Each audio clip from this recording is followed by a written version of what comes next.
Welcome back to your favourite channel Adda 24/7 9th and 10th में हूं शिप्रा तिवारी। बहुत बहुत स्वागत है। सो आज की कहानी जो मुझे सुनानी आप सुनेंगे अपनी और सिर्फ अपनी शिप्रा मैम की ज़बानी बेटा। और आज हम लोग शुरू कर रहे हैं नए चैप्टर का आगाज और जिसका नाम है कंट्रोल एंड कोऑर्डिनेशन।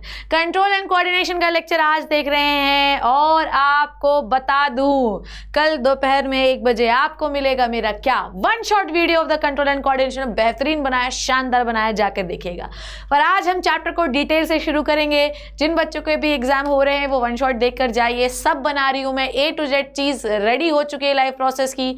आप देखिए उसको, सब कुछ मैंने बना दिया है। कुछ और चाहिए बताइएगा ज़रूर, क्योंकि मैम सबकी जो है तो फरियाद सुनती हैं। Okay, so let's start with the first part और the introductory part of the control and coordination. बेटा आप ध्यान से सुनिए कि why we need the control and coordination into your body. ध्यान से सुनना मेरी बात।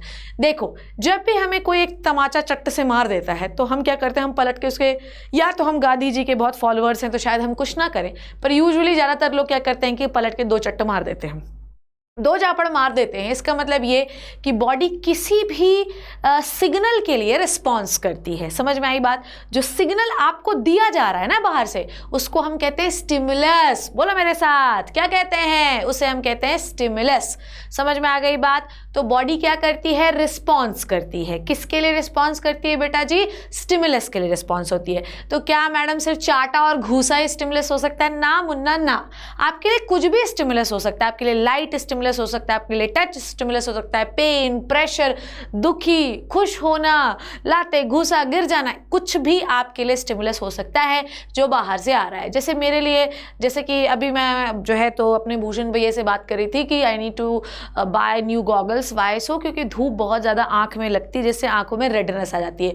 बहुत ज़्यादा इस कमरे की लाइट में रहने पर भी आंखों में बहुत स्ट्रेस पड़ता है।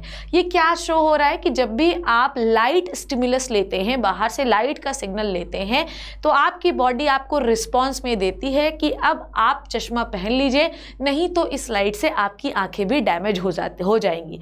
अब अगर मान लो आपकी बॉडी में कंट्रोल नहीं होता, कोऑर्डिनेशन ढंग से नहीं होता, समन्वय ढंग से नहीं होता, तो आपकी बॉडी में आंखों तक सिग्नल पहुंच ही नहीं पाता। और ऐसा भी हो सकता था बच्चों कि आपकी आंख ही पूरी तरीके से डैमेज हो जाए, तो इतना तो अपन नहीं बर्दाश्त कर सकते। तो इसलिए आपकी बॉडी बैलेंस करने के लिए कुछ ना कुछ ऐसा सिस्टम बनाई रहती है जिससे आपकी बॉडी में बैलेंस चलता रहता है। उसी सिस्टम के बारे में इस चैप्टर में हम डिस्कस करने वाले हैं। सबसे पहले मैं आपको इस चैप्टर की समरी बताऊंगी, मतलब एक साइनॉप्सिस बताऊंगी कि इस चैप्टर में हमने क्या पढ़ना है। उसके बाद will start the chapter in the detail. चलिए तो शुरू करते हैं बच्चों। कंट्रोल एंड कोऑर्डिनेशन की साइनॉप्सिस मैं एक छोटी सी बनवा दे रही हूँ। साइनॉप्सिस का मतलब ये होता है कि आपको पढ़ना क्या है। ठीक है, इस चैप्टर में हमको पढ़ना क्या क्या है। सबसे पहले जो आज हम डिस्कस कर रहे हैं, it is the introductory part of the chapter की हम इस चैप्टर में क्या डिस्कस करेंगे, उसका इंट्रोडक्शन। ठीक है, इंट्रोडक्शन हुआ। इंट्रोडक्शन के बाद नेक्स्ट लेक्चर में मैम आपको क्या पढ़ाएगी? नेक्स्ट लेक्चर में आपको मैम पढ़ाएगी न्यूरॉन पढ़ाएंगी, न्यूरॉन का स्ट्रक्चर पढ़ाएंगी। ठीक है, फिर न्यूरॉन के टाइप्स पढ़ाएंगी। ये नेक्स्ट लेक्चर में होगा। उसके बाद मैम आपको 3rd लेक्चर में पढ़ाएंगी रिफ्लेक्स सेक्शन के बारे में भाई साहब। ठीक है, किसके बारे में बच्चों? रिफ्लेक्स सेक्शन, और पढ़ाएंगे रिफ्लेक्स आर्क के बारे में। ठीक है, उसके बाद 3rd वीडियो ये हो गया। 4th वीडियो में मैम आपको क्या पढ़ाएगी बच्चों? 4th वीडियो में मैम आपको डिटेल से एक बार में ख़त्म कर देंगी भाई साहब human nervous system. Human nervous system, ठीक है, ह्यूमन का नर्वस सिस्टम एक बार में ही ख़त्म करूँगी मैं। Human nervous system, human nervous we, ठीक है, नर्वस सिस्टम। ठीक है, और बेटा जब मैम नर्व पढ़ाएगी ना तो यहाँ पे नर्व का एक्शन भी बताएंगी, जिसमें हम बात करेंगे न्यूरोमस्कुलर जंक्शन के बारे में। न्यूरोमस्कुलर जंक्शन के बारे में। ठीक है, न्यूरोमस्कुलर जंक्शन। देखो बेटा ऐसा है कि बहुत सारे बच्चे मुझसे हैंड रिटन नोट्स मांगते हैं। आप अड्डा 24/7 9th and 10th का एक ऑफिशियल टेलीग्राम चैनल है, आप उस पर जो है अपना हैंड रिटन नोट्स सब कुछ अपलोड होता है सारे टीचरों का, आप वहाँ देख सकते हैं। इससे भी रिलेटेड अगर कोई समस्या है तो मेरा एक ऑफिशियल टेलीग्राम चैनल है जो कि मैं यहाँ पे लिख दे रही हूँ, it is the Shipra Tiwari official. आपको कोई समस्या है, जो कि मैंने अभी जाना कि किसी बच्चे को हैंड रिटन नोट्स नहीं मिल रहे हैं, तो मैं उस सारे बच्चों को बता दूं जिनको नहीं मिल पा रहा है, शिप्रा तिवारी ऑफिशियल ये मेरा ऑफिशियल टेलीग्राम चैनल है। आप यहाँ से यहाँ पर आप मुझे क्वेरी बताओ तो मैं डेफिनेटली उसको सॉल्व करने की कोशिश करूँगी, ठीक है। ह्यूमन नर्वस सिस्टम में मैंने आपने पढ़ाना है क्या भाई साहब, ब्रेन के बारे में, और मैं आपको पढ़ाऊंगी स्पाइनल कॉर्ड के बारे में। हालांकि मैं इसको और थोड़ा डिटेल लूँगी क्योंकि इसमें मैं टाइप्स ऑफ नर्वस सिस्टम भी डिस्कस करूँगी, ठीक है।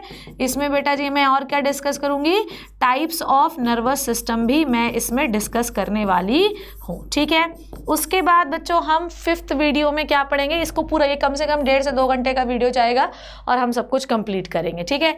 उसके बाद 5वें वीडियो में मैम आपको क्या पढ़ाएगी, 5वें वीडियो में मैम आपको पढ़ाएगी कंट्रोल एंड कोऑर्डिनेशन, या हम ये लिख देते हैं control and coordination in plants, plants में कैसे कंट्रोल एंड कोऑर्डिनेशन होता है, ठीक है। फिर उसके बाद जिसमें मैं बात करूंगी मूवमेंट के बारे में, किसके बारे में बात करूंगी बच्चों जी, मूवमेंट के बारे में बात करूंगी। उसके बाद मैं डिस्कस करूंगी प्लांट हार्मोन के बारे में, किसके बारे में बच्चों, प्लांट हार्मोन के बारे में, ठीक है। उसके बाद मैं आपसे सीधे सीधे आखिरी में बात करूंगी hormones in animal, hormones in animals. बस 7 से मतलब मैक्सिमम 8 से 10 लेक्चर में ये चैप्टर मैम ओवर कर देगी। So this is the synopsis of the chapter जो हम इस चैप्टर में डिस्कस करने वाले हैं। तो आपको ये समझ में आया कि बाहर से कोई भी स्टिमुलस जब आता है तो उसके खिलाफ बॉडी क्या करती है, रिस्पॉन्स करती है, और ये रिस्पॉन्स देने के लिए हमें एक सिस्टम की ज़रूरत होती है। उसी सिस्टम का कोऑर्डिनेटेड जो है क्या कहते हैं, coordination, it is called as coordination into your body by this system so that we can easily move our muscle anything else. ये बात समझ में आ गई बात, I hope this is clear to you. और इसी कोऑर्डिनेशन के बारे में हम इस चैप्टर में पढ़ेंगे। तो तुम्हें क्या लगता है कौन है ऐसा, कौन हमारे अंदर ब्रह्मास्त्र छुपा हुआ, ब्रह्मास्त्र मूवी देख के वही चढ़ा हुआ मुझे, ठीक है। तो क्या ऐसा छुपा हुआ है जो हमारे बॉडी में कोऑर्डिनेशन में हेल्प कर रहा है। तो हमारी बॉडी जो है अलग अलग तरीके से कोऑर्डिनेट करती है। तो हमारी बॉडी में कोऑर्डिनेशन होता है नर्व्स के थ्रू, न्यूरॉन्स के थ्रू। क्लास 9th में आप लोगों ने न्यूरॉन के बारे में पढ़ा होगा। तो हमारी बॉडी में कोऑर्डिनेशन होता है न्यूरॉन्स के थ्रू, हमारी बॉडी में कोऑर्डिनेशन होता है हार्मोन्स के थ्रू। और बेटा ऐसा नहीं है कि सिर्फ ह्यूमन बीइंग्स को कोऑर्डिनेशन की ज़रूरत है, हर एक एनिमल को, हर एक प्लांट को भी कोऑर्डिनेशन की ज़रूरत होती है। नहीं होती क्या? तुम मुझे बताओ, तुम्हें ऐसा कैसे पता है कि भैया स्टेम हमेशा सनलाइट की ओर मूव करता है? तुम्हें ऐसा कैसे पता है कि रूट हमेशा वाटर की ओर ही मूव करती है? ये सब उनकी बॉडी में पाया जाने वाला एक कोऑर्डिनेशन ही तो है। वो बात अलग है कि इतना एफिशिएंट कोऑर्डिनेशन सिस्टम प्लांट में नहीं होता, उससे ज़्यादा हमारे अंदर है कि नहीं है? तो ऐसा नहीं है कि उनके अंदर बहुत, मतलब उनके अंदर कुछ नहीं है, उनके अंदर भी है, पर हमारे अंदर थोड़ा सा जो है स्मार्ट वाला है। क्लियर है इतनी बात? तो आपकी बॉडी में बेसिकली 2 प्रकार से चीज़ों को हम कोऑर्डिनेट करते हैं। कोऑर्डिनेट करने का मतलब ये है कि जब भी कोई स्टिमुलस बाहर से आता है, कोई भी सिग्नल बाहर आता है, तो आपकी पूरी बॉडी उसके लिए रिस्पॉन्स करने के लिए रेडी हो। ऐसा ना हो कि सिर्फ हाथ से आपने चाटा मार दिया, बाकी सब बॉडी ऐसी खड़ी, नहीं। आपकी पूरी बॉडी की एक एक सेल उसके लिए रिस्पॉन्स करे, और आपकी पूरी बॉडी की एक एक सेल के पास वो सिग्नल जाना चाहिए। 2 तरीके से वो सिग्नल जा सकता है, या तो वो सिग्नल किसी न्यूरॉन, किसी सेल के थ्रू जाएगा, या तो वो सिग्नल किसी केमिकल के थ्रू जाएगा। और यही चीज हम इस चैप्टर में डिस्कस करेंगे। प्लांट्स के पास तो वो नहीं होता, ध्यान से सुनना, प्लांट्स के पास तो वो सिस्टम नहीं है न्यूरॉन वाला, क्योंकि प्लांट के पास न्यूरॉन्स नहीं होते। पर प्लांट के पास केमिकल जरूर होता है बच्चों, प्लांट के पास केमिकल जरूर होता है जिसके माध्यम से वो चीजों को कोऑर्डिनेट करते हैं कि भैया मुझे लाइट की ओर मूव करना है, मुझे वाटर की ओर मूव करना है, मुझे टच की ओर मूव करना है, मुझे केमिकल की ओर मूव करना है। समझ में आई बात? तो ये बात आपको समझनी बहुत ज़्यादा जरूरी है कि movement are one of the most important characteristics of living being. पर बेटा जब भी आप मूवमेंट करते हैं, चाहे कोई प्लांट मूवमेंट कर रहा है, मैं यही चीज़ बार बार आपको रिपीट कर रही हूँ कि मूवमेंट की ज़रूरत क्यों है। मूवमेंट की ज़रूरत इसलिए है टू द ग्रोथ। अगर मैं प्लांट, देखो प्लांट में हमेशा जो है लाइट की ओर मूव क्यों करता है? क्योंकि लाइट में ऑक्सीजन नाम का हार्मोन ज़्यादा सिंथेसाइज करता है, इसलिए कोई भी प्लांट लाइट की ओर ज़्यादा मूव करता है। Why we always need a movement? We need a movement for different purpose. जैसे कि हम ह्यूमन बीइंग को मूवमेंट की जरूरत इसलिए है ताकि वो खाना खा सके, ताकि वो लिख सके, शिप्रा मैम क्लास में डांस कर सके, पढ़ा सके। मूवमेंट की जरूरत हमें क्यों है? ताकि कुत्ता पीछे भाग रहा है हम अपनी रक्षा कर सके। मूवमेंट की जरूरत प्लांट को क्यों है? ताकि वो ग्रोथ कर सके। तो movement is essentiality of your life. पर मूवमेंट ऐसे ही नहीं होता। मूवमेंट करने के लिए बाहर से सिग्नल आना बहुत ज़रूरी है या अंदर ही आपके सिग्नल जनरेट होना बहुत ज़रूरी है। तो ये याद रखिए कि human being and plant and animal different kind के मूवमेंट डिपिक्ट करते हैं। समझ में आई बात? अगर मैं बात करूं प्लांट की, तो प्लांट में मूवमेंट भी दो प्रकार का है जो इस चैप्टर में आपने पढ़ना है। प्लांट की अगर देखो, ये भी एक मूवमेंट है। मूवमेंट और लोकोमोशन ये दो टर्म होते हैं बच्चों। मूवमेंट का मतलब ये होता है कि आप एक ही जगह पर खड़े होकर अपने बॉडी पार्ट्स को हिला रहे हैं, पर अगर आप एक जगह से दूसरी जगह चल रहे हैं, this is called as locomotion. किसी भी प्रकार का मूवमेंट, चाहे प्लांट हो या एनिमल हो, यूं ही नहीं हो जाता। हर प्रकार के मूवमेंट के लिए हमें या तो न्यूरॉन्स की जरूरत होती है जो सिग्नल दे बॉडी पार्ट को और मूवमेंट शुरू हो, या तो हमें केमिकल्स की जरूरत होती है जिन्हें हम हार्मोन कहते हैं। वो हार्मोन जाकर उस पर्टिकुलर पार्ट में मूवमेंट कराना शुरू कर देते हैं। और ये दोनों जो चीजें हैं, चाहे हार्मोन हो चाहे न्यूरॉन, ये जिस सिस्टम में पढ़े जाते हैं उसे हम हार्मोनल सिस्टम और न्यूरल सिस्टम कहते हैं। और इस पूरे कोऑर्डिनेशन जो कि आपकी बॉडी में चल रहा है वो इस चैप्टर में आप पढ़ेंगे, जिसका नाम है कंट्रोल एंड कोऑर्डिनेशन। क्लियर है बच्चों? सो आपको ये पता होना चाहिए कि आपकी जो बॉडी का मूवमेंट होता है वो किस प्रकार का होता है। क्लियर हो गया कि इस चैप्टर में आपको क्या पढ़ना है? इस चैप्टर में हमको ये पढ़ना है कि बॉडी हार्मोन और न्यूरॉन की वजह से कैसे कोऑर्डिनेट करती है, किस तरीके से कोऑर्डिनेट करती है। प्लांट में न्यूरॉन नहीं है, प्लांट में सिर्फ हार्मोन है, तो प्लांट में हम हार्मोनल कोऑर्डिनेशन पढ़ेंगे। क्लियर है? पर अब प्लांट की अगर मैं बात करूं, अच्छा, ये सारे जो भी चीज़ बाहर से आ रही है उसको हम कहते हैं क्या? उसको हम कहते हैं आपका सिग्नल। क्या कहते हैं बच्चों? सिग्नल। उसे हम स्टिमुलस कहते हैं, जिससे बॉडी एक्टिवेट हो जाती है। फिर उसके बाद वो सिग्नल जो है ब्रेन में जाता है, ब्रेन में एनालाइज किया जाता है, डिसीजन लिया जाता है और फिर पूरी बॉडी में उस डिसीजन को भेजा जाता है, चलो तुम सब एक्शन करना शुरू करो। पर प्लांट में तो ब्रेन नहीं है, पर प्लांट में मूवमेंट जरूर है। अब ये प्लांट में मूवमेंट जो होता है ये दो प्रकार का होता है। कई बार जो मूवमेंट है वो ग्रोथ की वजह से हो रहा है, कई बार मूवमेंट ग्रोथ की वजह से नहीं हो रहा है। मान लो कि अगर आपने कद्दू का पेड़ लगाया है, ठीक है, या हमने लौकी का पेड़ लगाया, तो आपने कभी भी लौकी के पेड़ के चारों तरफ देखा होगा कि उसके चारों तरफ सपोर्ट लगाया जाता है कि नहीं लगाया जाता? कि लौकी और कद्दू के पेड़ के चारों तरफ क्या लगाया जाता है? सपोर्ट लगाया जाता है, ताकि उस सपोर्ट को लेकर उस लौकी का जो स्टेम है वो उसके चारों तरफ ग्रोथ करना शुरू करे। तो बेटा ग्रोथ कर रहा है तो मूवमेंट भी हो रही कि नहीं हो रही है? तो प्लांट में दो प्रकार की मूवमेंट है कि एक मूवमेंट ऐसी है जिसमें ग्रोथ की वजह से मूवमेंट हो रहा है, और एक मूवमेंट ऐसी है जिसमें मूवमेंट तो हो रहा है पर ग्रोथ नहीं हो रही। जैसे कि छुई मुई का प्लांट, छुई मुई के प्लांट के बस ऐसा आप उसका लीफलेट छुएंगे पूरी पत्तियां बंद हो जाती हैं, तो ग्रोथ तो नहीं हुआ पर लीफलेट बंद हो रही है तो मूवमेंट तो हो रहा है। तो प्लांट में आपको दो प्रकार का मूवमेंट दिखाई देगा, एक वो मूवमेंट जो ग्रोथ करने की वजह से हो रहा है और एक वो मूवमेंट जो ग्रोथ करने की वजह से नहीं हो रहा, अपने आप हो रहा है। क्लियर है? समझ में आई बात? तो जो ग्रोथ करने की वजह से हो रहा है उसे हम ट्रॉफिक मूवमेंट कहते हैं। और ये भी आपको याद रखना है कि बेटा ग्रोथ वो कर रहा है किसी स्टिमुलस की डायरेक्शन में। स्टिमुलस हमेशा चाहिए है, स्टिमुलस हमेशा चाहिए है, चाहे एनिमल की बात करो चाहे प्लांट की बात करो। स्टेम का मूवमेंट सनलाइट की ओर क्यों है? तो सनलाइट क्या है? स्टिमुलस। रूट का मूवमेंट पानी की ओर क्यों है? क्योंकि स्टिमुलस क्या है? वाटर। वैसे ही छुई मुई के लिए स्टिमुलस क्या है? Your touch. कद्दू के लिए कद्दू के स्टेम पर कद्दू का स्टेम झोड़ना फैलना, तो स्टिमुलस क्या है? सपोर्ट। तो हर किसी को मूवमेंट करने के लिए, रिस्पॉन्स करने के लिए स्टिमुलस चाहिए है। क्लियर है? तो दे में ग्रोथ मूवमेंट, जैसे कि आपका कौन सा हो गया ग्रोथ मूवमेंट? कौन से होते हैं भाई? स्टेम का ग्रोथ करना और मूव करना किधर? सनलाइट की ओर, ये हो गया growth movement. Non growth movement कौन से हो गए? Mimosa pudica. आप सिर्फ टच करिए एक पत्ती को, पूरी पत्ती बंद हो जाती है, मूवमेंट हो रहा है पत्तियों में पर ग्रोथ नहीं हो रही है। क्लियर है इतनी बात? All movement in living organism in fact occur in response to changes. मैं यही बोला मैंने आपको, मैंने 4 घंटे से आप क्या बोल रहे हैं? बॉडी में कोई भी रिस्पॉन्स होगा ना तो बाहर से स्टिमुलस होना जरूरी है। तो बॉडी में किसी भी प्रकार का रिस्पॉन्स क्यों होता है? क्योंकि स्टिमुलस होता है। स्टिमुलस के प्रति ही बॉडी रिस्पॉन्स करती है। ठीक है? और वो स्टिमुलस कुछ भी हो सकता है, it can be touch, taste, pain, pressure, light, water, chemical, कुछ भी बेटा। नाउ अब देखो चेंज इन द एनवायरमेंट। ओह ठीक है, देखो ध्यान से, चेंज इन द एनवायरमेंट और the environmental factor to which organism response and react, जिसके लिए बॉडी रिएक्ट कर रही है। मुझे केमिकल आ गया, मुझे केमिकल से एलर्जी हुई, तो एलर्जी आपकी बॉडी का रिस्पॉन्स है और केमिकल के लिए वो हो रहा है। मेरा जो प्लांट है वो सपोर्ट के चारों तरफ फैल रहा है, तो सपोर्ट मेरे लिए स्टिमुलस है और रिस्पॉन्स प्लांट शो कर रहा है। ठीक है?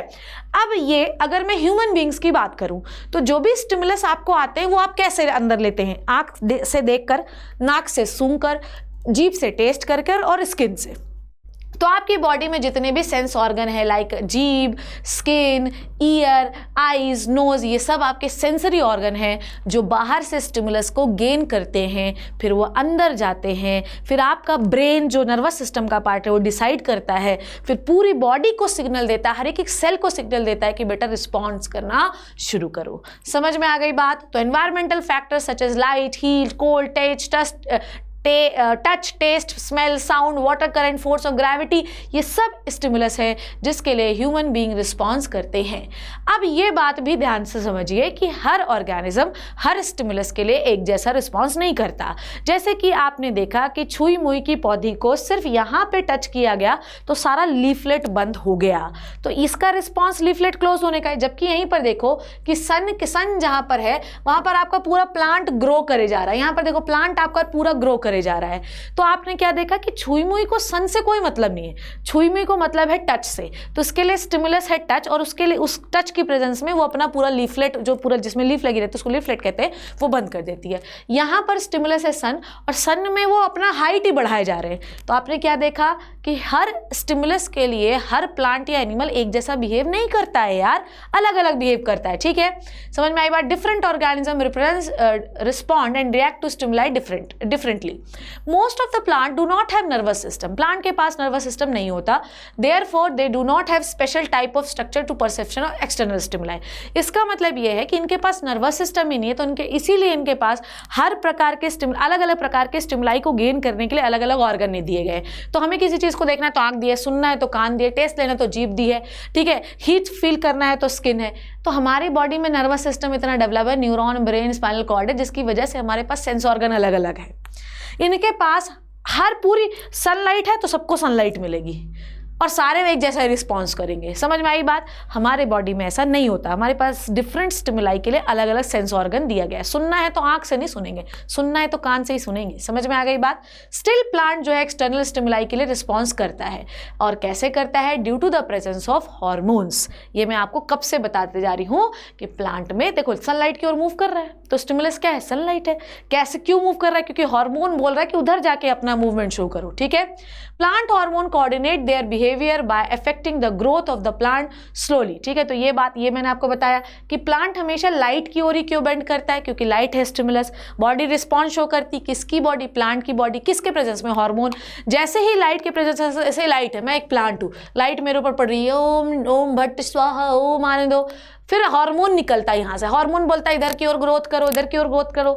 तो प्लांट में भी तो कोऑर्डिनेशन हो ही रहा है ना कि लाइट की ओर ही आपको मूव करना है। क्लियर? लाइट की ओर ही आपको ग्रोथ करनी है। ठीक, यहीं पर अगर मैं बात करूँ कि एनिमल्स जो होते हैं वो कैसे एक्सटर्नल स्टिमुलाई के लिए रिस्पॉन्स करते हैं, जैसे कि जिनके लिए भी पॉजिटिव रिस्पॉन्स, सपोज दैट कि अमीबा है, तो अमीबा खाने की ओर भागेगा तो पॉजिटिव रिस्पॉन्स है।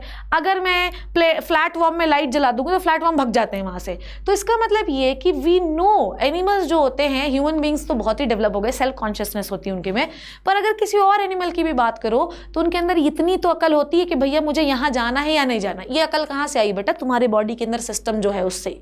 Amoeba is a single cell जो कि हमेशा फूड की ओर भागता है। तो यहाँ पर क्या हो गया भाई? यहाँ पर आपको ये समझना, फूड क्या हो गया? केमिकल।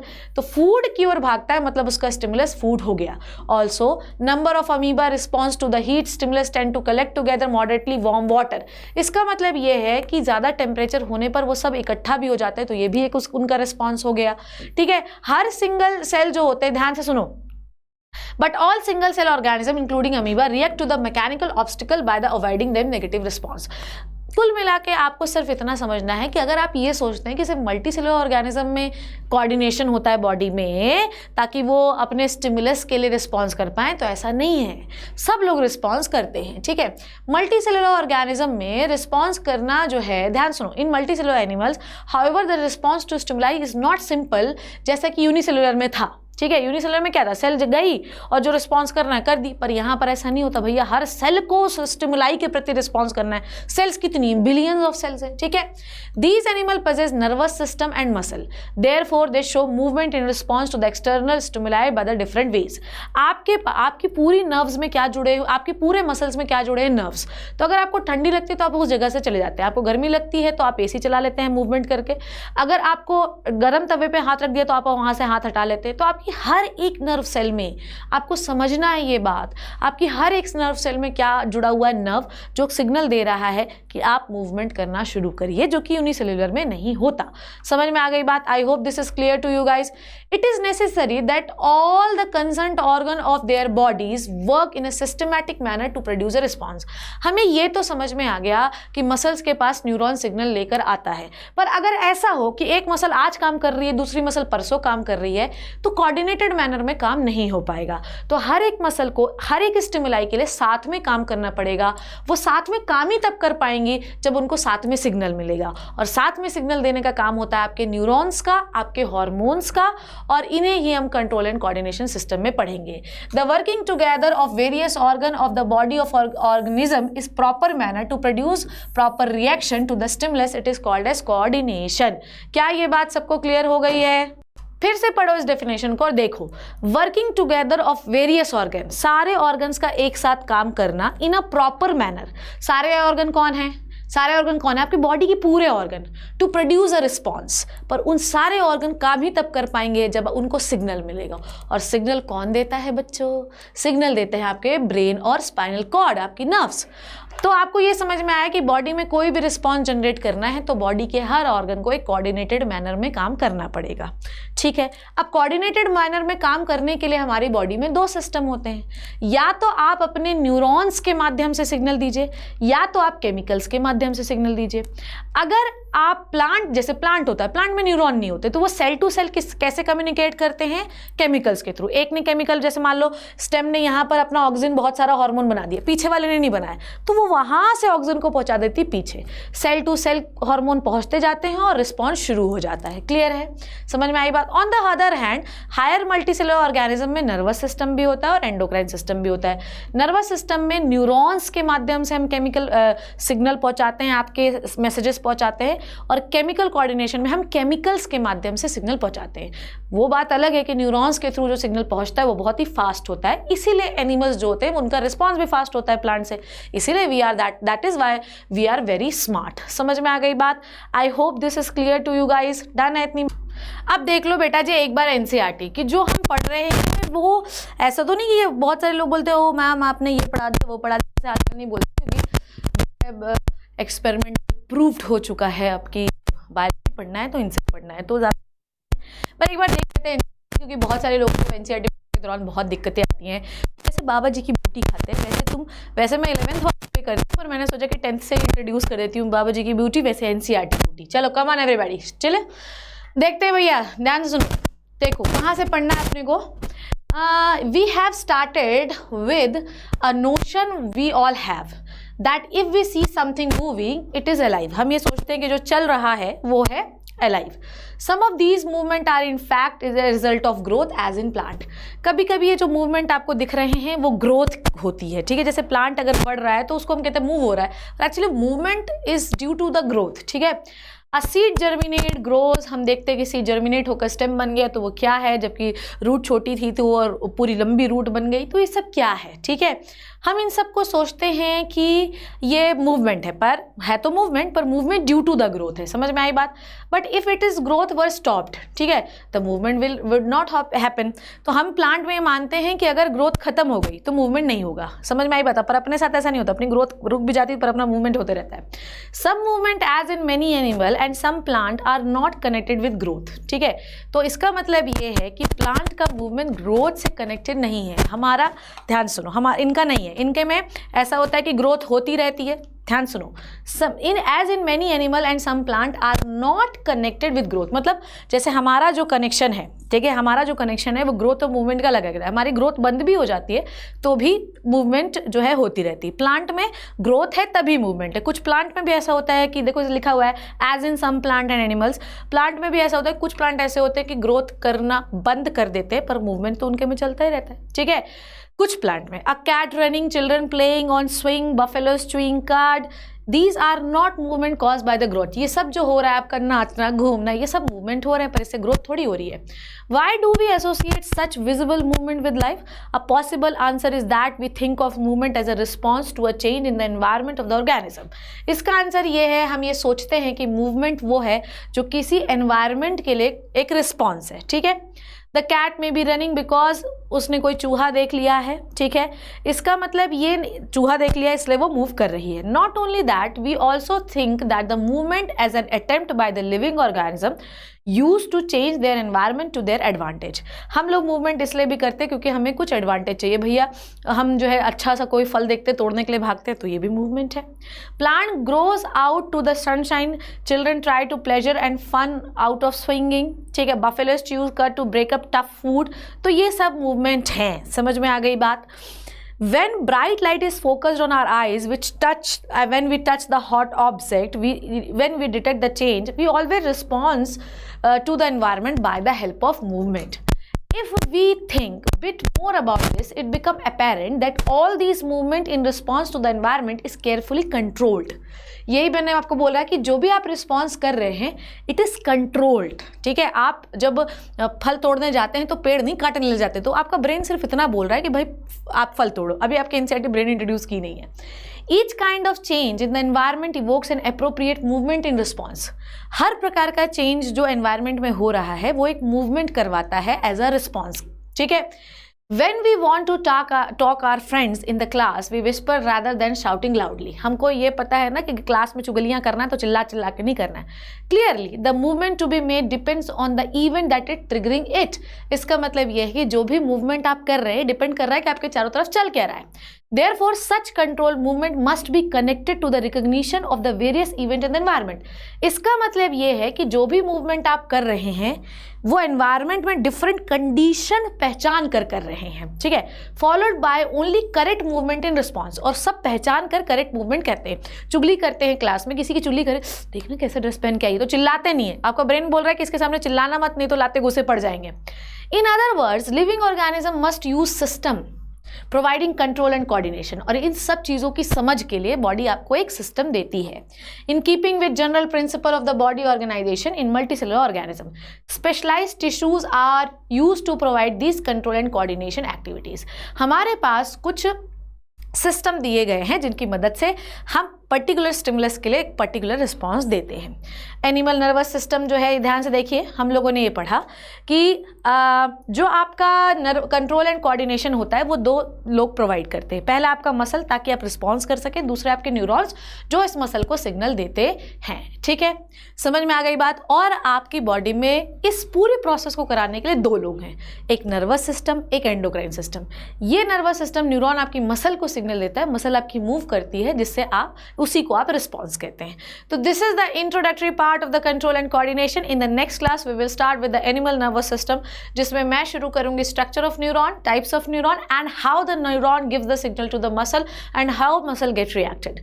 इस क्लास में आई होप आपको मज़ा आया होगा और आपको ये समझ में आ गया होगा कि नेक्स्ट क्लास में और इन चैप्टर्स में हम क्या पढ़ने वाले हैं।